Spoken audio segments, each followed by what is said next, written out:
मुझे मिला रंगीला यार ब्रज की गलियों में। राधा राधा नाम रटे ये नरिया ढोया, जिनकी बाधा दूर करे जीवन जीवारों मेरा मिला रंगीला यार ब्रज की गलियों में। भजन कम गा रहे हैं ताकि कथा सुन सके।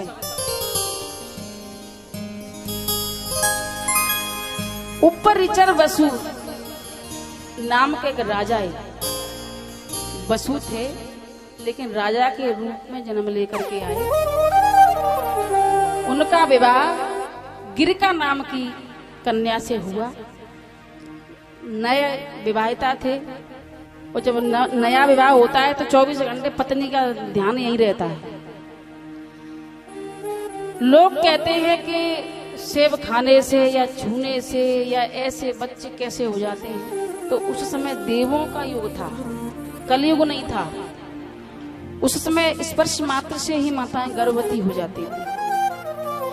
तो जब पत्नी का ध्यान कर रहे थे, शिकार खेलने के लिए गए, अपने राज्य को बचाने के लिए, जो अहिंसक पशु थे, तो एक पेड़ के नीचे बैठे अपने पत्नी का ध्यान किया और उनका तेज निष्कल हो गया। उन्हें पता था कि मैं बसु हूं और मेरी संतान ऐसी वैसी नहीं होगी।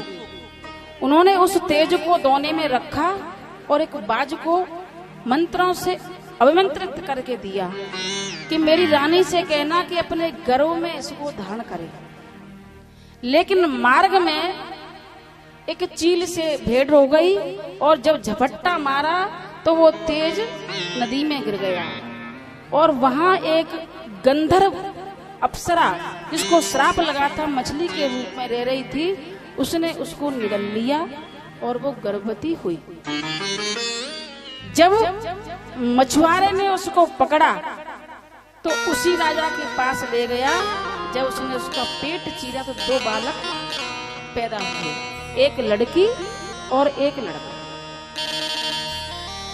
बसु समझ गए कि ये मेरी ही संतान है, इसलिए उन्होंने मत्स्यगंधा यानी मछली जैसी सुगंध उसके शरीर से आती थी, उसका नाम मत्स्यगंधा उस मल्लाह को दे दी। उसका नाम रखा सत्यवती और पुत्र को अपने पास रख लिया। जिस वक्त पाराशर ऋषि सहस्त्रबाहु से युद्ध करके लौट रहे थे तो उस समय सत्यवती उनकी सेवा में रही और उन्हें नदी पार करा रही थी। तब पाराशर ऋषि ने कहा कि आप हमारे साथ रति करिए, क्योंकि आपके गर्भ से जो पुत्र होगा वो जग का कल्याण करेगा। तब सत्यवती ने कहा, महाराज दिन है और दिन में ये निषेध है। तो उन्होंने कहा कि मैं अपने योग से रात्रि काल कर दूंगा। तो योग से रात्रि काल किया और रानी सत्यवती के साथ रति की और उनके गर्भ से वेद व्यास जी का जन्म हुआ।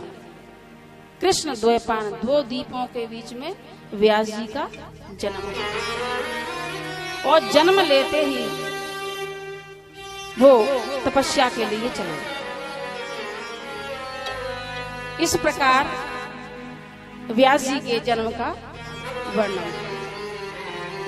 यहाँ